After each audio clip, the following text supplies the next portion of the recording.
Largest IPO in history. We knew a lot more about. Welcome, Jack Ma. Thank you. Thank you. We've all become very cognizant of Jack and his story. And when Alibaba went public with the largest IPO in history, we knew a lot more about him. So I want to talk about his personal story. I want to talk about how many times he tried and failed and what kept him going. I want to talk about where he is today and how he got here, and where he is going and how he expects to get there. And if he gets there, what will it all mean for him and for the people that he wants to inspire? So I begin with this question, though, Jack. Why are you back at Davos? It's a long break for 7 years. I think my last trip here was year 2008. But I was coming for year 2001 for the Young Global Leader for Tomorrow. And remember, I never heard about the Davos when I came. But when I came, in the Switzerland, so many young people demonstrate. It was such a horrible thing that I was, and I asked them, why did they do it? They say, anti-globalization. And I say, why? Globalization is a great thing. Why people don't like it? And then we come all the way for 2 hours here. There's a machine gun. There's people checking. I say, oh God, is that a forum or is that prison? We're gonna go. Is that? But when I joined the forum as the Young Global Leader, I was thrilled by so many ideas. For the first 3-4 years, I learned what does the globalization mean? What does the corporate citizenship mean? What about social responsibility mean? All these new ideas, and I see so many great leaders talking about leadership, and I benefit a lot. And the year 2008 and 2009, when the financial crisis came, I think it's better to go back to work, because we can never win the world by talking. So we go back, spend 7 years. Now I come back, I think it's time to do something return, because I learned so much. Let's talk 12 years ago. So why I should not talking to the young global leader of today, sharing with them how we've gone through. Okay. So that was the thing. Let's start with where you are today. Just how big is Alibaba? How many people come every day? How many people come in a week? How fast is it growing? Yeah, we have over 100 million buyers visiting our site, shopping our site every day. And we created 100 million every day. We created 14 million jobs for China, directly and indirectly. And we grow from 18 people to 30,000 people, 18 people in my apartment, to now we have a 4 big campus. Compared to 15 years ago, we were big, but compared to 15 years later, we're still a baby. How big will you be 15 years from now? I think 15 years ago, I told my team that in the past 15 years, we grow from nothing to this size. And 15 years later, I want people to know about Alibaba, know Taobao, because it's already everywhere. I want 15 years ago when we talk about what is e-commerce, why small business can using this e-commerce, this internet, can do business across the nation. And I hope 15 years later, people forget about e-commerce because they think it's like electricity. Nobody thinks it's a high tech today. Now, this is something that I don't want 15 years later. We still walk on the street talking about why and how e-commerce can help people. Talk about the IPO. Did it exceed your expectations? Well, it's a pretty small IPO, 250. Yes. Yeah. The largest IPO in the history of Wall Street. Of the world. And number 2 was a Chinese bank. Thank you. I remember year 2001, we went to raise some 5 million, 3 million venture capitalist dollars in the USA. and got rejected. And I say we come back raising a little bit more. But I think what we think more about is for $25 billion, how we can spend the money efficiently, because this is not the money, this is the trust from the world, the trust from those people. They want to do better jobs to help more people. They want to have a good return. So I think gives me more pressure, because when our market cap is bigger than IBM, for a certain day we're bigger than Walmart. We're one of the top 10, 15 largest market cap company in the world. I told my team and myself, is that true? We're not that good. Because years ago, people say, Alibaba model is terrible. Does not make money, have this and that, all the big bad things, because Amazon is better, eBay is better, Google is better, and there's no such model like Alibaba in the USA. So I told myself and people, we were better than people thought. But today, when we are that big size, I said, no, we are not that good as people thought. We're just a company 15 years old. Average age is 27, 28 years old, young people. We're doing something that human beings have never tried. So I want to talk about the future. Let me take you back to when you were born in Hangzhou, where the headquarters still are. Yep. And your campus is there. You don't have a loot, don't move your loot. Your headquarters Your roots are there. Yeah, you found it there, loot there. You grew up in the 60s. 64. Born in 64. That was the time of the Cultural Revolution. Yeah, it was the end of the Cultural Revolution. It was, well, my grandfather was a tiny landlord, was considered, after liberation, was considered to be a bad guy. So I know how tough it was when I was a kid. You tried to get into 3 colleges. Mm-hmm. Each time they rejected you.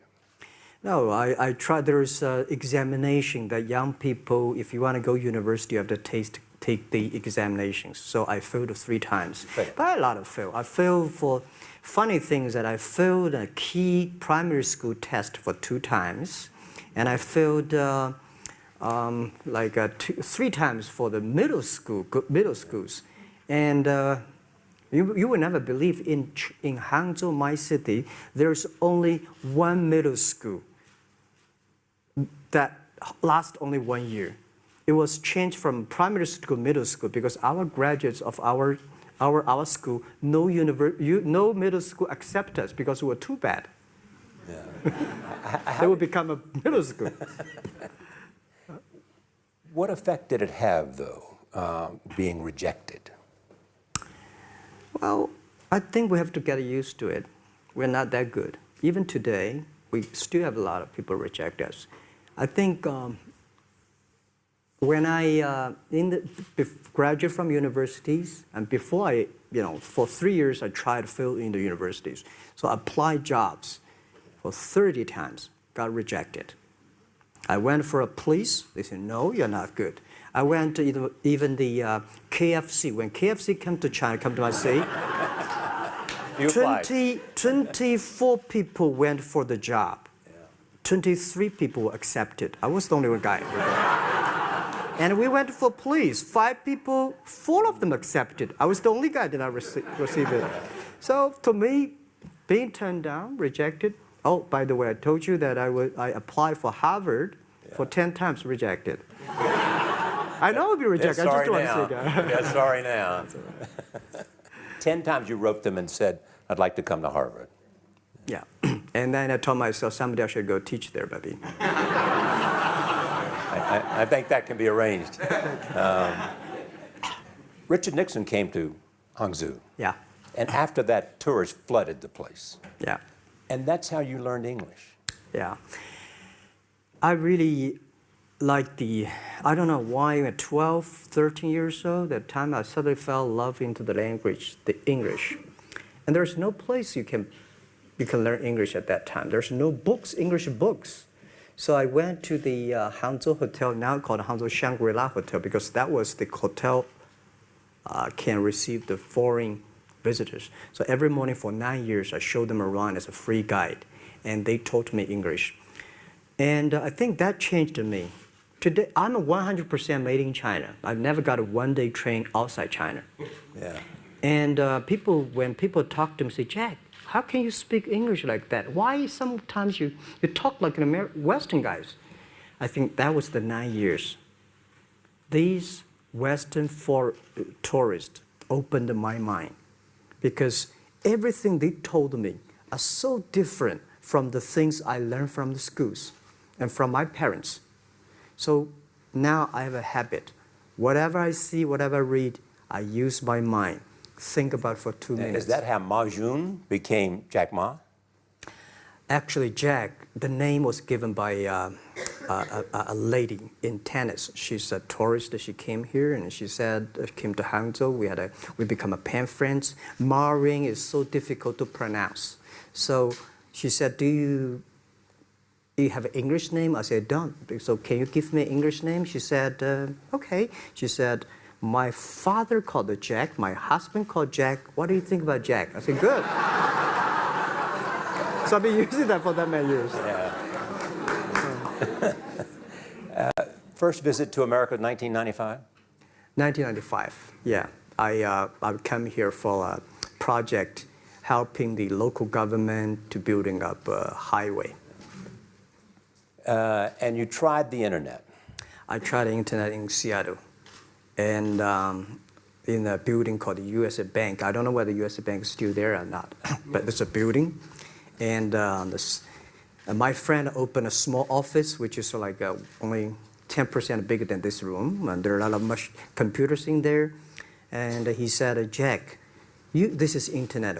I asked, what is internet? He said, search whatever you want. At that time, they used Mosaic, very slow, right? Yeah. And I said, I don't use it. I don't want to type because computer is so expensive in China. If I destroy it, yes, I cannot pay. He said, just to search it. So I searched the first word, beer. I don't know why, because it's easy to spell, baby. And I see beers from Germany, beers from USA, beers from Japan, but there's no beer from China. And I say, okay, type the second word is China. No data. Nothing. Nothing. And I 1995. 1995. No data about China. So I talked to my friend. Why not make something about China? So we made a small, very ugly-looking page called China. It's something like I did a translation agency. We listed on there. It was so shocking. We launched at 9:40 in the morning. 12:30, I got a phone call from my friend. He said, Jack, you got 5 emails. I said, what is email? And they say, these are the things. So people so excited. Where are you? This is the first time I see a Chinese website on that. How can we can we do something together? So I think this is something interesting. So we should do it. Why did you call it Alibaba? Alibaba? Well, when I started, I think internet is global. We should have a global name. And a name that, interesting, like at that time, the best name is Yahoo. Right? So I've been thinking for many days, suddenly thinking Alibaba is a good name. So I happened to be in San Francisco that day. I did have a lunch, and the waitress came. I asked her, do you know about Alibaba? She said, yes. I said, what is Alibaba? She said, Open Sesame. Good. So I went on the street, asked about 10, 20 people. They all know about Alibaba, 40 Thieves, and Open Sesame. And I think this is a good name. And start with A. Whatever you talk about, Alibaba is always top. You have said before that in creating Alibaba, you had to create trust. Yeah. Because people in China were used to face-to-face. Yeah. How did you create trust? I think because we started about doing business on internet. I don't know you, you don't know me. So how can you do things online unless you have trust? So for e-commerce, the most important thing was trust. I think when I first went to USA for raising money, talk to the venture capitalists, a lot of people say, oh, Jack, no. China doing business by the guanxi. How can you do business on internet? And I know that without the trust system, the credit system, it's impossible to do business. So in the past 14 years, everything we do is trying to build up the trust system, the record system. Well, Charlie, I'm so proud today when I talk to the young. Today in China and in the world, people don't trust each other. The government and people and media and everybody think, this guy's cheating. But because of e-commerce, we finish 60 million transactions every day. People don't know each other. I don't know you, I send products to you. You don't know me, you wire the money to me. And I don't know you, I give a person a package, I don't know him. He took something to so cross the ocean, cross the river, and send. This is the trust. We have at least 60 million trust happening every day. But you created it by creating an escrow account in the beginning. Yep. And so you keep the money until they got the product. Yeah. And then you release the money. That's true. I mean, the escrow service is about Alipay. When I this idea, I would love Davos, because it was a big decision. Because for first 3 years, Alibaba is just like e-marketplaces for information. What you have, what I have, we talk a lot of time, but don't do any business. Because there is no payment. I talk to the banks, no banks want to do it. Banks say, no, this thing never work. So I don't know what to do. Because if I start to launch a payment system, it's against the financial legal laws. Because you have to have a license. But if I don't do it, e-commerce will go nowhere. So then I went to Davos. I listened to a leadership discussion. Leadership is about responsibility. And after I listened to that panel, I give a call to my friends, my colleagues in my apartment, say, do it now, immediately. If something wrong, the government not happy about that, if one body has to go to the prison, Jack might go to the prison. Because it is so important for China, for the world, to build up the trust system. And if you did not do it, I said, and do not do it properly, stealing money, money wash, no trust record, I send you to the prison. That was the thing. And people don't like it. So many people I talked to at that time for Alipay, they say, this is the stupidest idea you have ever got. But I say, I don't wear the stupid clever as long as people use it. Now we have 800 million people using this Alipay. Stupid things if you do it, but it's better. Alipay is a privately held thing. It's not part of Alibaba. No, it's a private. Let me talk about money for a second. Yeah. You have never gotten money from the Chinese government? No. None. I want it at the beginning, and later I don't want it, because I think if the company always think about picking money from out of the government pockets, that company is rubbish. Think about how can you make money from the customers and market and then help customers succeed. That's our philosophy. No money from Chinese banks? No. I at that time I want, and now they want to give me, I don't want it. Yeah. All right. Your relationship with the government. Mm-hmm.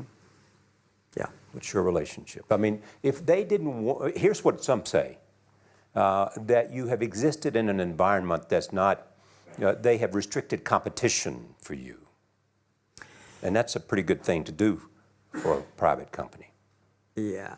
I think the relationship with the government for us is very interesting. For the first 5 years, because I've been working as a part-time jobber for a government organization called Ministry of Foreign Trade, 1997, for 14 months. And I learned that you should never rely on government organization to do e-commerce. And I started a business. I told my people and team, in love with the government, don't marry them. Yes. Respect them. And a lot of people say, well, government officers talking about internet, the censorship and this, that, and they worry about. I think it's the opportunity, it's a responsibility talking to them, tell them how internet can help. So you tell them we create jobs. Oh yeah, I think a lot of people debate and fight against them. And in the first 12 years, anybody come to my office, I sit down talking to them, how we can help economy, how we can create jobs, why China will improve by the internet. I think because internet at that time is new to any government. And if you convince somebody, and you have the chance. So today I'm very talkative. Probably this is why I talk to so many people. So, I mean, if the government comes to you and asks you to do something for them. Normally, when government comes say, Jack, can you do this project? I say no. I say no. I can introduce some friends who are interested in doing that for you. But if they continue to want me to do it, I say, okay, I do it, but I don't charge. I hope next time don't come to me again. But recently, we help some government organizations do it. For example, every Spring Festival, the train ticket is so difficult. Hundreds and thousands of farmers work in the cities. In the Spring Festival, they go to the hometown. But when they order tickets on the other way, the whole system crashed for 5 years. So I told my young people, go support them. Don't charge anything. Because I don't want to see millions of farmers go back to city and they cannot buy the tickets. So it's something that it's not for money. It's something it's not for the government. It's for the millions of people. They can buy tickets in the snowy night and they don't have to wait. They just use mobile phone, online, they get ticket. One way stop along the route to where you are in that big IPO was Yahoo. Jerry Yang gave you invested $1 billion. Yeah. $1 billion.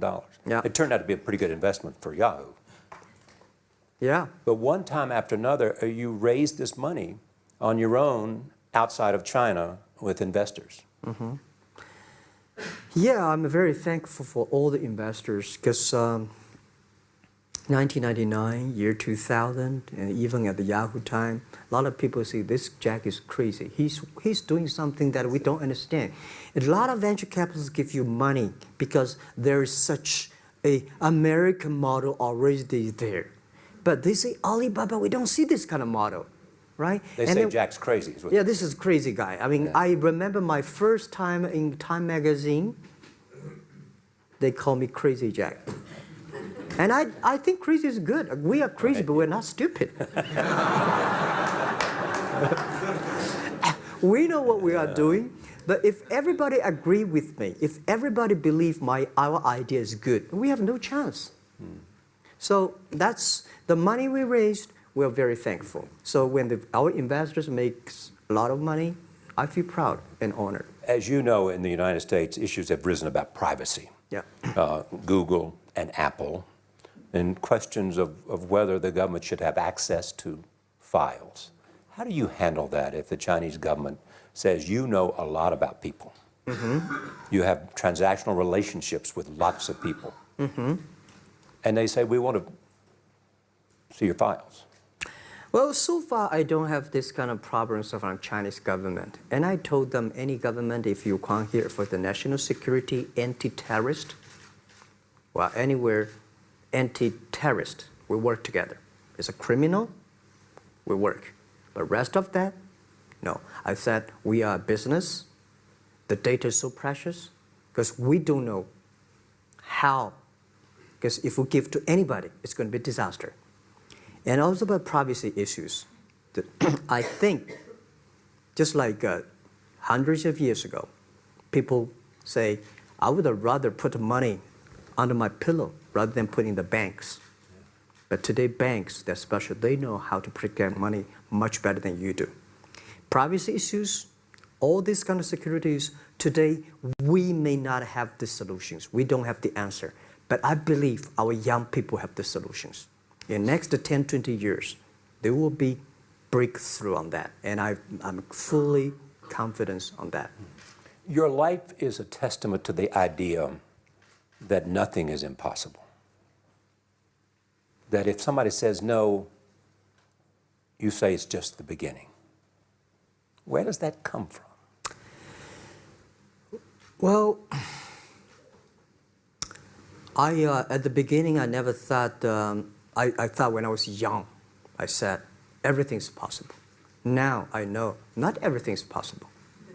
When you have something, you have to think about, you have to consider about the others. You have to consider about the customer, society, your employees, your shareholders, society. There are so many things that I think if you continue to work hard, there's possibility. And I just feel that I'm enthusiastic about what we are doing. At the beginning, for the first 5 years, I just want to survive. And 5 years later, I think... That's 2000, from 90... Yeah. But later, I think, wow, so many people's life changed. I was so excited, you know, for the first 3 years, we made zero revenue. Zero revenue. But we are so excited to continue to work. You know what happened? I remember many times when I go to a restaurant and have dinner, somebody came, when I was trying to pay the bill, the owner of the restaurant came to say, "Sir, your bill is paid by someone." And the small note say, "Hey, Mr. Ma, I'm your customer of Alibaba Group, Alibaba platform. I made a lot of money, and I know you don't make any money. I pay the bill for you." Yeah. And I remember one day that I was sitting somewhere in the coffee, somebody sending me a cigar. I don't smoke cigar, but there's a note that, "Thank you very much, I'm your customer." And I remember in the Taobao days, I was at the Shangri-La Hotel in Beijing. When I get on the taxi, the man who opened the door for me, the boy at the gate, he said, "Jack, thank you very much. I'm the service here. My girlfriend makes more money than I do on your site." And this is something that you know, that it's not amazing. If you don't do it, nothing's possible. If you try to do it, at least you have the hope. The revenue comes from advertising and a smaller amount from transactional fees. Yeah. Most of it from advertising. Tiny. Tiny from advertising? Tiny from advertising, tiny from transactions, because we need big mass. Now we have more than 10 million small business power sellers selling our site to everywhere. So the transactions we have is second after Walmart. So tiny. Second after Walmart. Yeah, tiny of the of the money already make us big. So, you know, second after Walmart, I remember one of the senior management of Walmart guys came to Hangzhou 5 years ago. He said, "Jack, you know, you do a great job," and blah, blah, blah. So I said, "Maybe in 10 years we'll be bigger than Walmart." He said, "Young man, you have a good hope." So we said, "I make a bet. I think in 10 years we'll be bigger than Walmart on the sales." Because if you want to have 10,000 new customers, you have to build a new warehouse and this, that. For me, 2 servers. What's your market cap versus Walmart today? I don't know, but I don't maybe, either. yeah, some. It's close. I think so. Maybe we should check later. All right. Yeah. So where are you going? What does Jack want? I think because the name for Alibaba, we are internet company, happen to be in China. We have the same spirit and entrepreneur spirit like every great entrepreneurs in the world. And I remember the day when I started Alibaba, we want to have a mission helping small business doing easier. So next step is, today, so many millions of small business using our platform to sell things, and over 300 million consumers buy things from our site. Cheapest, efficient. So what I'm thinking about, how we can make Alibaba a platform for global small business. My vision is that if we can help a Norway small business can sell things to Argentina, and Argentina consumers can buy things online from Switzerland. And we can build up, which I called, I don't know, maybe not right word, called EWTO. The WTO is great, past century. But WTO helped so many big companies to sell things across the nation. Today, internet can help small business sell things across the oceans, across the nations. And I hope that we can serve 2 billion consumers. 2 billion consumers. 2 billion consumers. We can help 10 million small business outside China. Help them. Outside China. Outside China. Because we help the American farmers in Washington State almost 300 tons of cherries to China last year. Cherries. Before we sell, the ambassador of USA came to me and said, Jack, can you help us selling cherries? In China. I said, what cherries and the fruits? He said, why not? I said, why not? Let's try. So that when we start to sell cherries, the cherries still on the trees. So we started pre-order, 80,000 families order cherries online. So we pick up the cherries and ship into China. Within 48 hours, we sell the cherries. The consumers are so happy. But we got a lot of letters complaint after 3 days. They say, why only 100 tons? Why we should not get more? So we sell, 2 months ago, we helped the Costco. We sold 300 tons of nuts to China. So I'm thinking about if we can sell, we're also selling Alaska seafood to China. So if we can sell seafood, if we can sell the cherries, why we cannot help American and European small business selling things to China consumers? China needs that.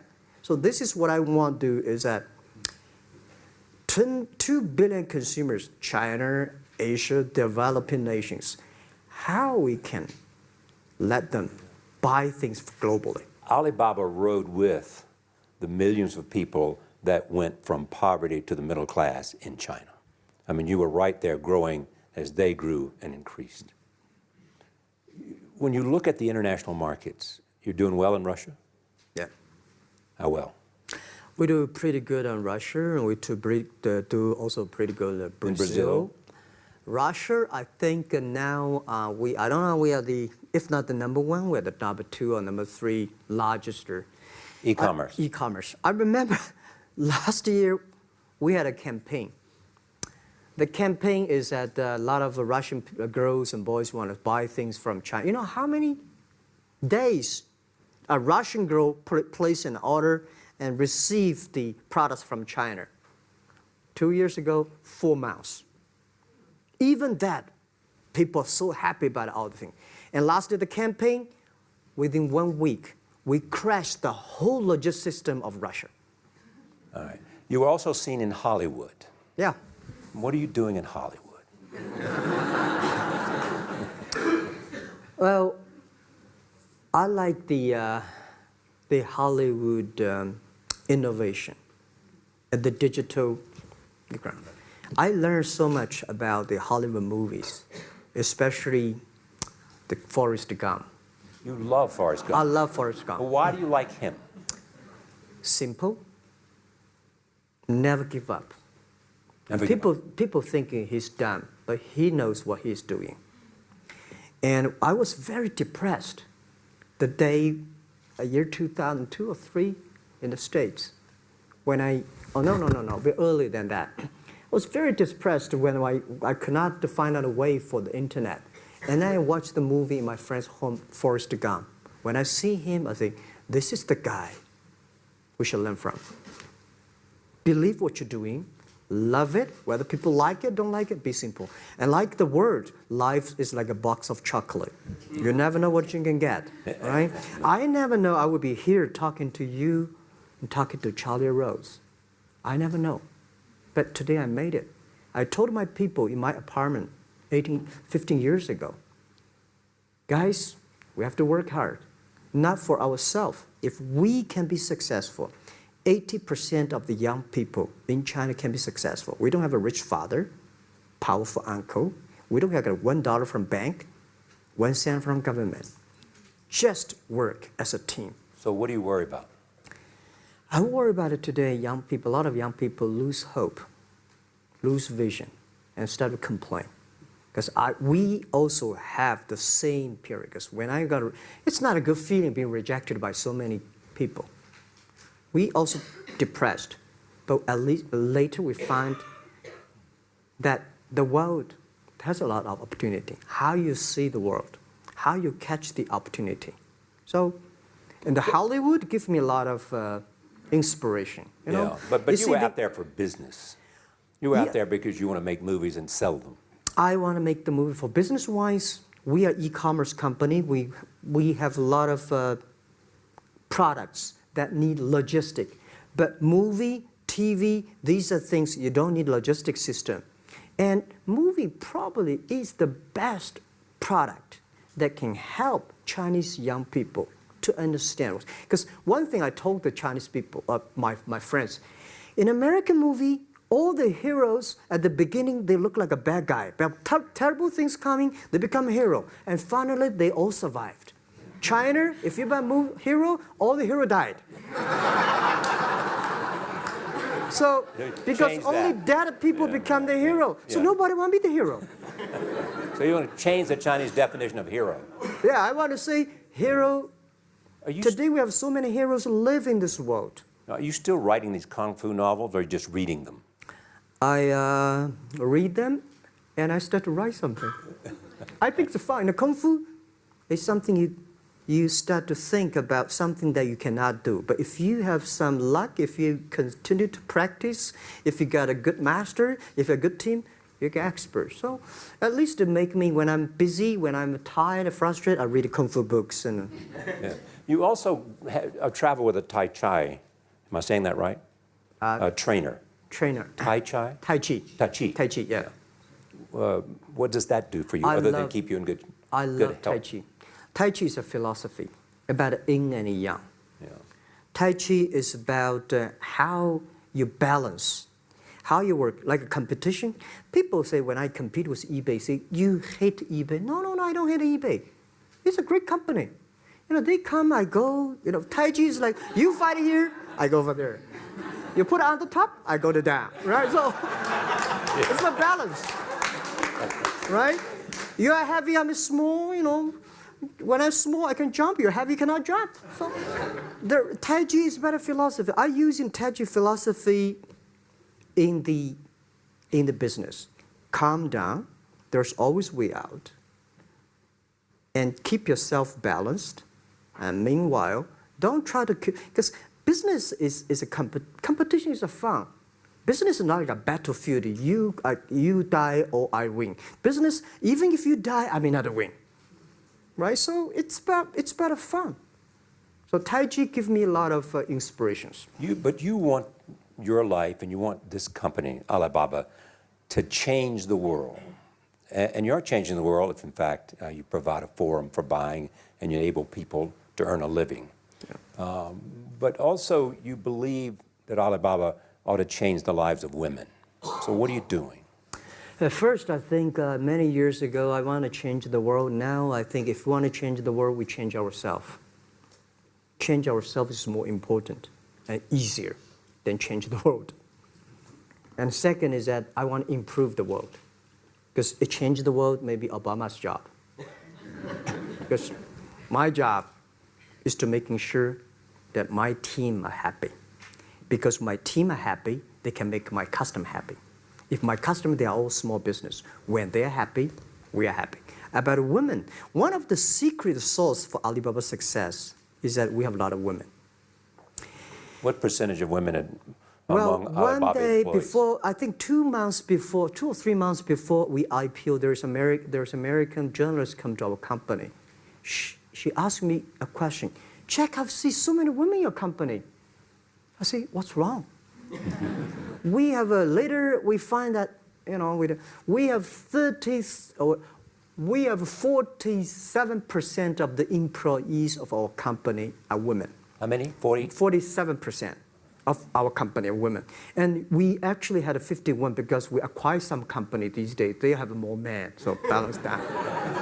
But these are women in top-level positions? 33% of the management are women. And 24% of the senior management, very top level, are women. We have a women CEO, CFO, CPO, Chief People Officer, and we have everywhere. And I think so comfortable to working with them because women, in this world, if you want to win in 21st century, you have to making sure that making other people powerful, empower others, making sure the other people better than you are, then you will be successful.